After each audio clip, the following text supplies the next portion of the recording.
Before you proceed, para maliwanag, kasi Ched is here already Yes, anyway. Mr. Chair. Yes. Ilan ba ang, we asked last week, Ched, ilan ba ang GE subjects na naiiwan pa rin sa universities and colleges as mandated by Ched? Kasi yung sinabi sa amin dati during an EDCOM 2 meeting, sometime in March, my understanding was there were still 8 GE subjects remaining. So, Dr. Elipanya, will you be the one to respond for Ched? Or Mr. someone else will respond? Ilan ba talaga ang GE subjects na naiiwan pa rin sa colleges and universities? There are 8 subjects, sir. So tama yun, 8. Yes po. That is correct. Yung sinabi sa EDCOM 2 meeting, that is correct. 8 Yes po. subjects. Yes. Ilang units yung 8 subjects na yun? Kasi baka may 24. so 3 units isa nun. 3 units is So 24 units talaga yun.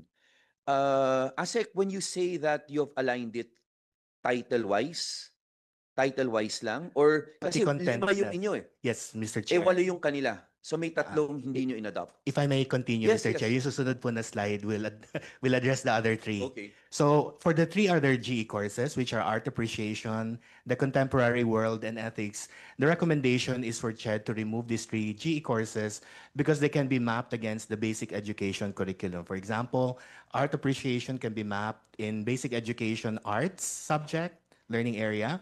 The Contemporary World can be mapped against Araling Panlipunan in our basic education, and ethics could be mapped against GMRC and values education, Mr. Chair. So that would be a total of 8. So 5 po ina-adapt namin, aligned with the CHED GE courses, and we are adapting that as our core courses, and then we are recommending the removal of these 3 GE courses in higher education because they're already mapped in basic education. Asek, pasensya na, no? Dati kasi mas marami pa yung GE subjects ng colleges, di ba? Ang ginawa dati, dinownload yan sa senior high school, sa basic education, dinagdagan naman ng dinagdagan ngayon ng CHED ng subjects o ng mga, that's why effectively, humaba pa ang colleges by asking CHED to delete the 3, dahil pwede nyo ma-equate yun sa certain subjects. So, ibig sabihin, baka naman sa 3 yun, magdadagdag na naman sila ng 5. I suppose Ched could answer that question, Yes, Mr. Chair. Dr. Elipanya, will that happen again? No, sir. The purpose is actually to make to shorten the years, the number of lessen the number of units so that we can shorten the years. So we are actually really planning on really looking at each of the courses and see what can be merged, and so that there will also be no redundancies.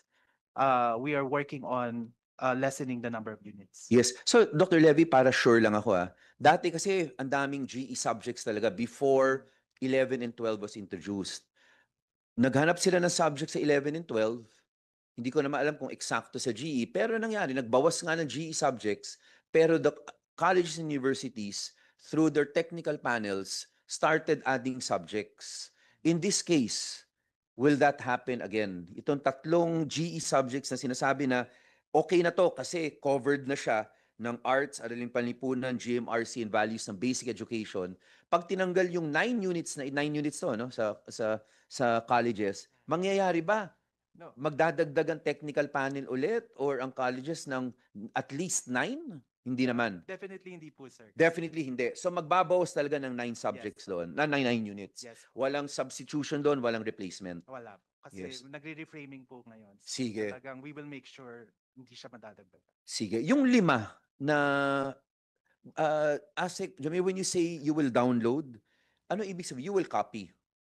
Parang same competencies yung 5 may iwan sa GE. Hindi mawawala yung 5 as GE subjects sa CHED, correct?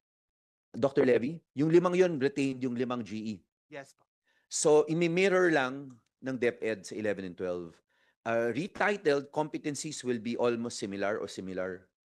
Actually, the same title po siya, Mr. Chair. Yes. The competencies have been updated and Yes. it has been worked on between DepEd and CHED. So, napag-usapan po yan, Yes. Mr. Chair. So, aligned na po siya. Aligned talaga. na siya. Yes, Ay, Mr. Chair. very good. Ang ganda.